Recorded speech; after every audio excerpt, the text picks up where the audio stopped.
Uma nova reviravolta acaba de chamar a atenção dentro do Supremo Tribunal Federal. Alexandre de Moraes enfrenta um cenário que pode trazer consequências importantes para os próximos passos dessa disputa. Mas afinal, o que aconteceu e por que isso está gerando tanta repercussão? É exatamente isso que vamos explicar agora. Mas antes de continuar, já deixe o seu like, inscreva-se no canal e ative o sino das notificações. Assim você não perde nenhuma atualização importante.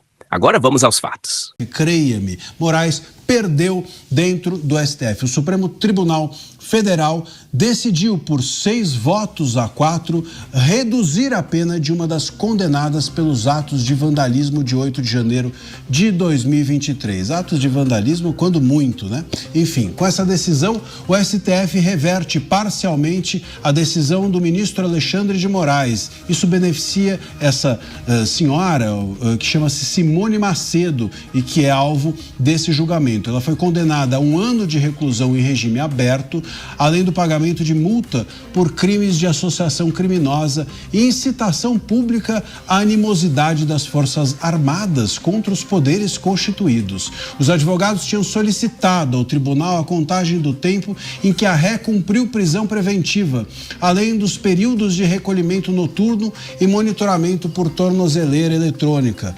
Por isso, Simone Macedo terá então abatimento na pena.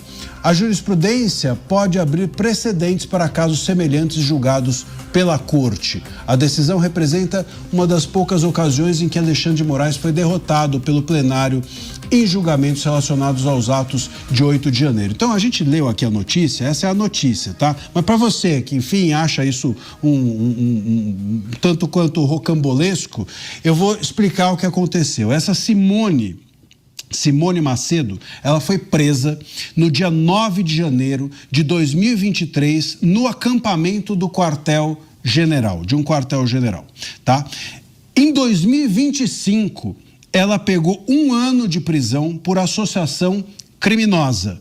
Isso foi trocado por uma pena alternativa, esse 1 ano foi trocado por uma pena alternativa de 225 horas de serviço comunitário, porque era só 1 ano, e um cursinho, daqueles cursinhos de democracia que o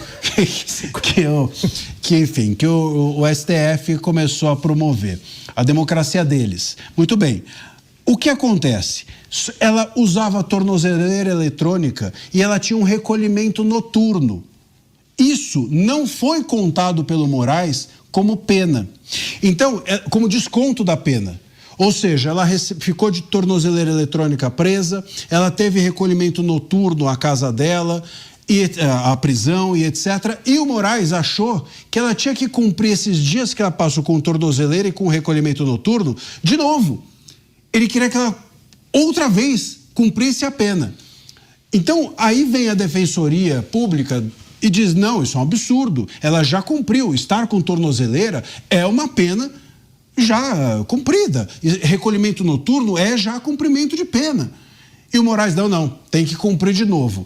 Bom, aí vem o Zanin dentro desse julgamento que aconteceu, foi um julgamento plenário virtual, não foi para o público, e abriu uma divergência. E essa divergência foi acompanhada por ministros, curiosamente, ministros que em geral votam com o Moraes. Então, olha só, votaram com o Zanin, abriu essa divergência, fixou a régua, e votaram com ele, com o Zanin, divergindo do Moraes, Fachin, Carmen Lúcia, Fux e o Gilmar Mendes. Com o Moraes, votaram Nunes Marques, Toffoli e o Dino. Portanto, meus caros, por 6-4, o Moraes perdeu pela primeira vez dentro do STF em relação a um caso de alguém do 8 de janeiro. Não votaram com ele. Isso pode parecer pouco, não é? Para, enfim, a gente sabe quem quer mudanças para amanhã. Mas para quem entende que nós estamos, como a gente falou já aqui no programa, mexendo placas tectônicas, empurrando um pedregulho, isso leva tempo, essa é uma vitória significativa e acho que uma vitória significativa, sobretudo, para os demais réus do dia 8 e para os advogados dos demais réus do dia 8 que podem usar esse caso como precedente para os seus próprios clientes. Então, em relação ao tema 8 de janeiro, Não acho que o Moraes está desgastado, não acho que o Moraes está isolado, não acho que o Moraes perdeu poder, não acho que houve um recuo do STF, mas em relação ao 8 de janeiro, nós podemos estar diante de um STF que começa a olhar esse tema e pensar assim, talvez seja a hora da gente entregar alguma coisa a esses réus que não seja truculência. Pode ser, deixa eu tentar fazer, eu espero, deixa eu tentar fazer o advogado do diabo, porque a descrença nas instituições brasileiras, para mim, elas são totais. Eu não vou nem dizer que beira 100%, porque ela ultrapassou 100% há muito tempo. A imagem do Alexandre de Moraes é algo que já está desgastada no âmbito público de quem tem um mínimo de conhecimento a respeito de tudo o que está acontecendo. Será que não seria algo como passou muito do ponto, a tua imagem já não volta mais atrás, não tem como voltar, você pode atuar agora como total respeitador das regras que não tem mais jeito, você já está internacionalmente citado, conhecido e etc., pelas arbitrariedades. Será que não vamos fazer aqui uma votação mais ou menos arquitetada para que pareça que o STF não está tanto realmente do teu lado, ou principalmente alguns nomes que você citou, não precisamos repetir, para dar justamente essa ideia que você está pensando? Você quer que eu te responda? Depois eu quero ouvir mais, mas vou te responder. Acho que não. E por que eu acho que não?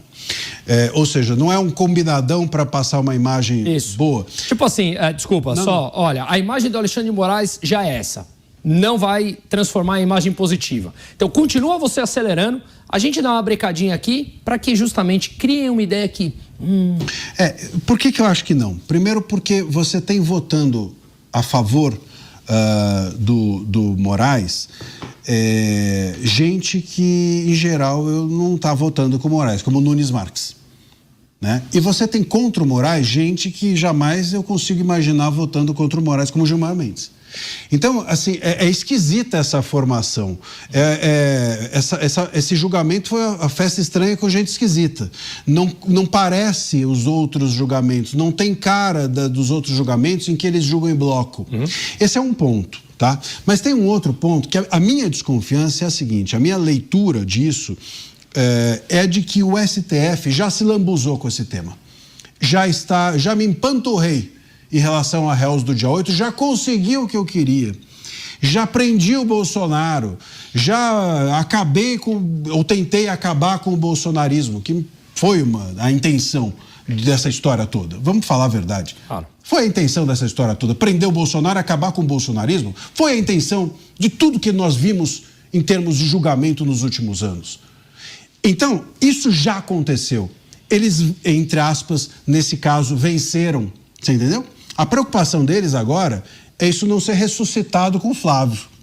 Mas aquilo que passou, eles acho que já se empanturraram. Então, vamos pegar a Simone, não sei o que aí, e vamos pegar aquela senhora e vamos soltar. Você pode me dizer, então por que eles não tocaram adiante a dosimetria para livrar todos esses réus? Porque aí você teria uma massa de réus saindo das prisões, essa imagem poderia ter um impacto político contra o STF, contra o governo Lula, muito grande. Mas... alivia para uma, alivia para outra, já fizemos o que tínhamos que fazer. Aliás, o próprio Moraes, né? O próprio Moraes falou teve essa fala, né? Amanhã, lembra uma vez ele estava no púlpito de uma universidade e disse, eu já fiz o que eu tinha que fazer hoje, quando ele tinha tomado uma decisão contra o Bolsonaro. Seguida de uma risada, não foi? Hoje eu já fiz o que tinha que fazer, aí o público aplaudiu, ele era paraninfo, um troço assim. Então, eles já fizeram, aspas, o que eles acreditam ou acreditaram que tinham que fazer, e acho que agora a Simone, ou a Joana, ou a Maria, ali no pinçado, eles podem aliviar. Creio que seja mais por aí.